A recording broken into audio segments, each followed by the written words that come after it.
മനുഷ്യന്റെ ജീവനേക്കാൾ കൂടുതൽ പട്ടിയുടെ ജീവന് വില കൊടുക്കുന്ന കുറെ ആളുകളെ കണ്ടെങ്കിൽ കണ്ണൂരില് തെരുവ് നായ പിടിച്ച തെരുവ് നായ 45ഓളം പേരെ കടിച്ചു. എന്നിട്ടാണ് ആ നായയെ പിടിച്ച് തീർക്കണം എന്നുള്ള തീരുമാനം എടുത്തത്.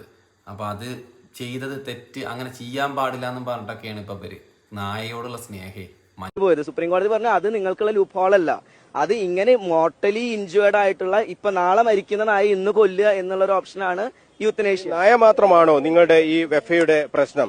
ഇപ്പോൾ എല്ലാവരും പറയുന്നുണ്ട് നമ്മൾ ഭക്ഷണത്തിനു വേണ്ടി ആടുകളെ കൊല്ലുന്നു, മാടുകളെ കൊല്ലുന്നു, കോഴികളെ കൊല്ലുന്നു. ഇതൊന്നും പ്രശ്നമല്ല. നിങ്ങളെല്ലാം ഈ ഇത്തരം ഭക്ഷണം കഴിക്കാറില്ലേ? തീർച്ചയായിട്ടും. ചിക്കൻ കഴിക്കാറുണ്ടോ? തീർച്ചയായിട്ടും കഴിക്കാറുണ്ട്. അതിനെ കൊന്നുമല്ലേ തിന്നുന്നുണ്ട്? ഇപ്പൊ നമ്മൾ കൺട്രോൾ ചെയ്തുകൊണ്ടിരിക്കുകയാണ്. ചിക്കൻ കഴിക്കാറില്ലേ? ഞാൻ ചിക്കൻ കഴിക്കാറുണ്ടോന്ന് ചോദിച്ചാല് വല്ലപ്പോഴും കഴിക്കാറുള്ളൂ. ഞാൻ ഇറച്ചി വാങ്ങാറ് കൊന്നിട്ടല്ലേ? ഞാൻ കൊല്ലിക്കാറില്ല. ഞാൻ കടയിൽ പോയിട്ട് ഒരു കോഴിയെ കൊന്നു ഞാൻ വാങ്ങിക്കാറില്ല. ഞാൻ എപ്പോഴെങ്കിലും ഒരു ഹോട്ടലിൽ പോയി, കാരണം മത്സ്യം കഴിക്കാറുണ്ട്. എങ്ങനെയാണ് ഇപ്പൊ കുറവാണ്. ഞങ്ങൾ ഇങ്ങനെ ആയതുകൊണ്ട് എല്ലാം ജീവന് വില കൊടുക്കുന്നതിനെ കൊണ്ട് ഞങ്ങൾ അങ്ങനെ കഴിക്കാറില്ല. ഇത്ര പ്രശ്നം കണ്ണൂരിലെ ഈ പ്രശ്നം നിങ്ങളിങ്ങനെ ജനങ്ങളാകെ വയലന്റായി നിൽക്കുകയാണ്.